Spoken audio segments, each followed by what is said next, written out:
à lei e ao testemunho. Se eles não falarem segundo esta palavra, é porque não há luz neles. Isaías 8, versículo 20. Quando os homens não aprendem de Deus, quão enormemente a sua loucura cresce. Se eles desprezam a sabedoria que vem do alto, quão dolorosamente Deus lhes permite provar a sua própria ignorância. Quando o homem não se curva diante de Deus, o Altíssimo, imediatamente ele constrói para si um ídolo. Ele faz uma imagem de madeira ou de pedra, e ele se degrada curvando-se perante a obra das suas próprias mãos. Quando os homens não recebem o testemunho das Escrituras a respeito da criação de Deus, logo eles começam a formular teorias que são 1000 vezes mais ridículas do que eles já se esforçaram para fazer o relato bíblico da mesma. Deus os deixa, se eles não aceitam sua solução do problema, a tatear outra, e sua própria solução é tão absurda que todo mundo, exceto eles mesmos, tem bom senso suficiente para rir. E quando os homens deixam o livro sagrado da revelação, meus amigos, aonde eles vão? Nós achamos que no tempo de Isaías foram para lugares estranhos, pois ele diz no versículo 19 que eles buscavam espíritos familiares aos feiticeiros que chiuriavam e murmuravam. Sim, eles procuravam coisas sobre a vida entre os mortos e se tornavam os ludibriados da feitiçaria.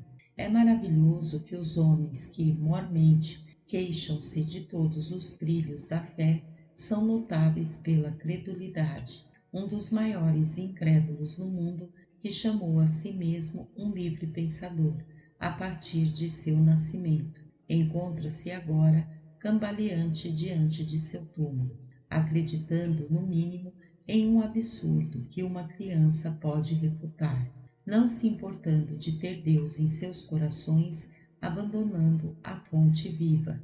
Eles têm cavado para si mesmos cisternas rotas que não retêm as águas. Que possamos, cada um de nós, ser mais sábios, que não abandonemos o antigo bom caminho, nem deixemos o caminho que Deus tem preparado para nós. Que assombro se nós viajássemos entre os espíritos e abrolhos e rasgássemos a nossa própria carne, ou pior do que isso, caíssemos entre montanhas escuras e nos perdêssemos entre os abismos das mesmas. Se nós desprezássemos a orientação de um Pai inerrante. Procure na palavra de Deus e leia, examinai as Escrituras, porque nelas cuidais ter a vida eterna, e são elas que dão testemunho de Jesus Cristo. Sinto neste momento a particular crise dos assuntos religiosos, que é imperativo sobre o ministro cristão exortar o seu povo a manter firme as doutrinas da verdade de Deus. A palavra de Deus parece provável que se torne a era da pregação, ao invés da era da oração. Agora vemos em todos os lugares grandes assembleias reunidas em salões e paróquias para ouvir a palavra pregada. E é um mau sinal dos tempos que esses sermões agora não são somente defendidos pelos ortodoxos, mas mesmo por aqueles a quem nós consideramos ser pelo menos um tanto heréticos da antiga fé da Igreja Protestante. Torna-se, portanto, uma coisa grave, séria. É mais provável, e não pode cada homem sábio vê-lo, que todo aquele que pode agora levantar-se, que tem alguns poderes de oratória e algumas graças da eloquência, serão suscetíveis de atrair a multidão, pregando aquilo que ele consegue, embora a palavra que ele irá proferir seja tão falsa como a palavra de Deus é verdadeira, e tão contrária ao Evangelho como o inferno se opõe ao céu.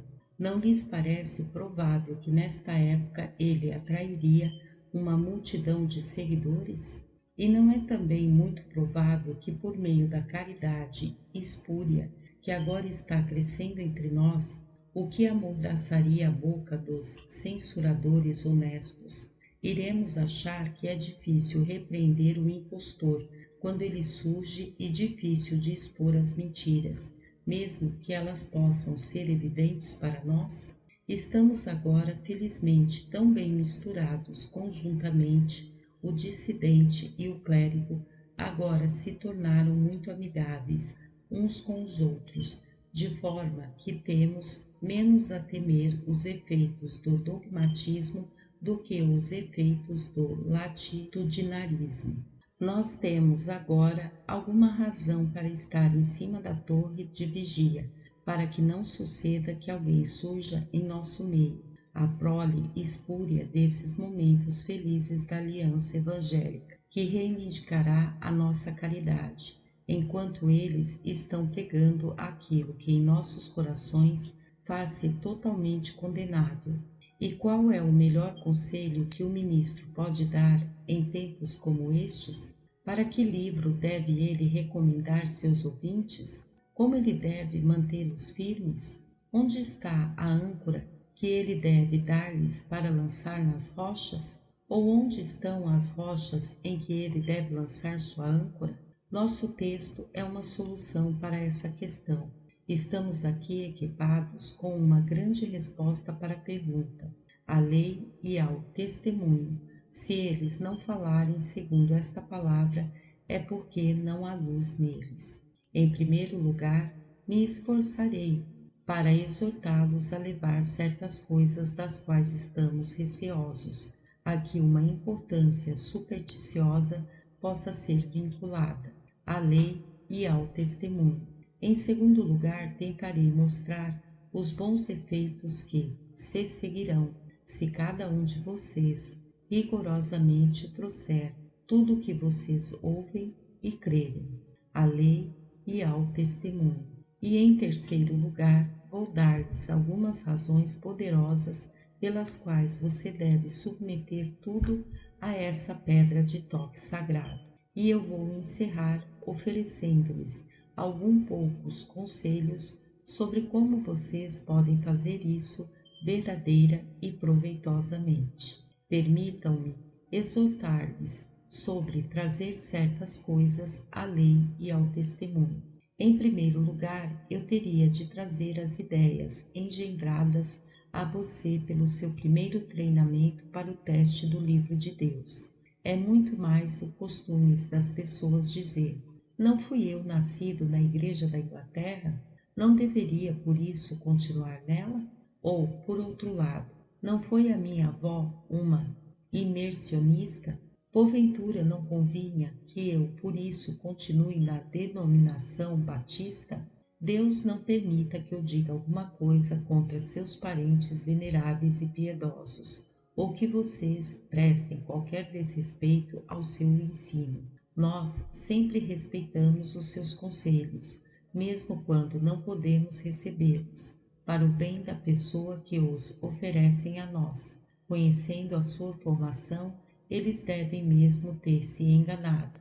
No entanto, foram bem intencionados, mas reivindicamos para nós, como homens, que não devemos ser alimentados com doutrinas como fomos alimentados em nossa infância indefesa, com comida escolhida para nós. Afirmamos que devemos ter o direito de julgar se as coisas que temos recebido e ouvido estão de acordo com este livro sagrado. E se descobrirmos que em algo a nossa formação tem sido errônea, não consideremos que estamos violando qualquer princípio de afeto se ousarmos vir diante de nossas famílias e participarmos de uma denominação que sustenta princípios muito diferentes daqueles que nossos pais haviam defendido. Lembremos, cada um de nós, que como Deus deu a cada homem uma cabeça sobre seus ombros, todo homem é obrigado a usar sua própria cabeça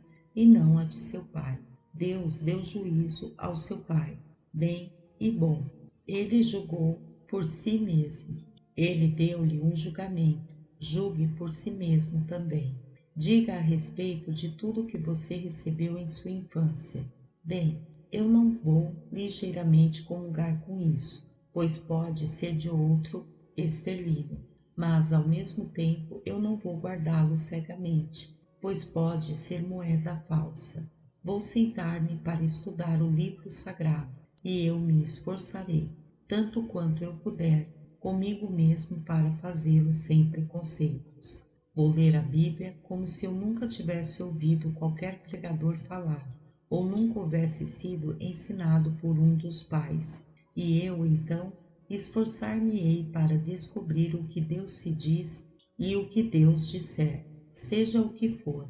Eu acreditarei e abraçarei, esperando que por sua graça eu também possa sentir o poder disto em minha própria alma. Lembre-se também de trazer os pregadores do Evangelho a este padrão. Uma grande maioria de vocês conhecem apenas muito pouco sobre o que é o Evangelho. A noção geral das massas é que somos, cada um de nós, corretos, que apesar de que hoje eu possa contradizer alguém e outra pessoa possa me contradizer, ainda assim todos nós estamos certos. E embora seja traição ao senso comum acreditar em tal coisa, todavia isso é uma ideia comum.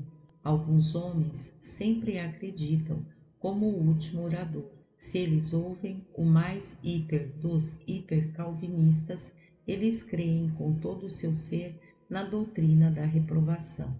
Eles irão ouvir, no dia seguinte, o menor dos arminianos, e eles acreditam com ele no mais universal dos resgates e no mais poderoso livre-arbítrio. Eles irão em seguida ouvir o verdadeiro calvinista, que prega que o homem destruiu a si mesmo, mas em Deus sua ajuda é encontrada. Talvez então eles acham que este homem se contradiz e pela primeira vez eles se rebelam contra seus professores. Mas é provável que se eles ouvissem essa pessoa novamente, eles seriam facilmente reconciliados com aparentes contradições para eles. Basta a aparência do homem, basta apenas a maneira como o homem diz a coisa, e eles gostam ou não do que ele diz. Amém. Graça e paz, irmãos.